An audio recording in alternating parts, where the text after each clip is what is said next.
La stupidité est ce qui fait que toute progression cesse. Dieu veut te révéler un secret. Tu vois, toi tu parles ton temps à te plaindre. Les gens sont méchants, arrête. C'est de la stupidité. Chacun d'entre vous est unique en son genre. Tu es spécial, mais ta spécificité, ce qui te fait de toi ton originalité, c'est le fait que tu vas trouver ce que Dieu a caché. Il y a trop de domaines qui resteront bloqués dans votre vie si vous n'avez pas la foi, la force de poser et de chercher Dieu. Dieu a une sagesse pour tout.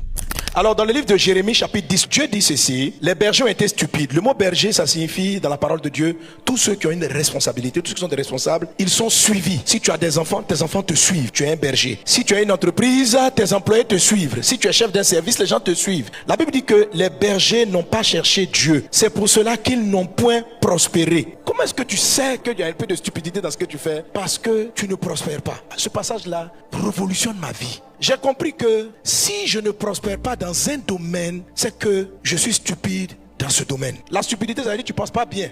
Ton système de pensée envers ce domaine n'est pas le bon. Il faut avoir de l'humilité si vous voulez grandir. Quand la Bible parle de prospérité, ne voyez pas l'argent. L'argent, ce n'est qu'une des facettes. Mais l'âme aussi prospère. Il dit dans le livre de 1 Jean, prospère à tous égards comme prospère l'état de ton âme. Donc, si ton âme ne prospère pas, c'est qu'il y a une stupidité que tu as dans la gestion de tes émotions. L'âme n'a rien à faire avec les billets. La prospérité de l'âme, c'est beaucoup plus de paix, beaucoup plus de calme intérieur et la joie intérieure. Plus les années avancent, si ta joie diminue, ça veut dire que ton âme n'est pas en train de prospérer. C'est que tu es stupide. Ça veut dire qu'il y a quelque chose que tu ne sais pas faire. Tu ne sais pas traiter l'homme ou la femme avec laquelle tu es. Il y a quelque chose que tu ignores. C'est pour ça que votre couple ne prospère pas en amour.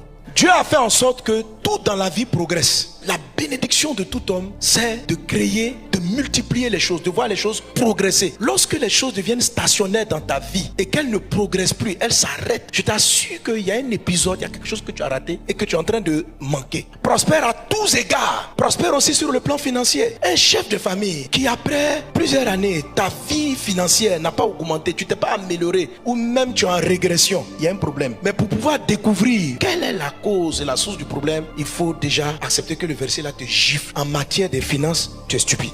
La Bible dit les bergers n'ont pas prospéré parce qu'ils ont été stupides, ils n'ont pas cherché Dieu. Et il dit c'est pourquoi leurs troupeaux se dispersent. C'est-à-dire même les gens qu'ils doivent maintenir s'en vont. Dans la vie, Dieu va te donner des amis, Dieu va te donner des hommes, Dieu va te donner des connexions. Mais la stupidité entraîne le départ de certaines personnes importantes de ta vie. La stupidité fait que tu perds des relations que tu n'aurais jamais dû perdre parce que tu n'as pas su les gérer. Il y a quelque chose qui te manque. La stupidité est ce qui fait que toute progression cesse. Autrement dit, il y a des choses que tu aurais dû savoir pour passer à l'étape d'après. Alors, comment est-ce qu'on a accès à cette information qui fait qu'on est plus stupide? Demandez, l'on vous donnera. Cherchez, vous trouverez. Frappez, on vous ouvrira. Alléluia. La stupidité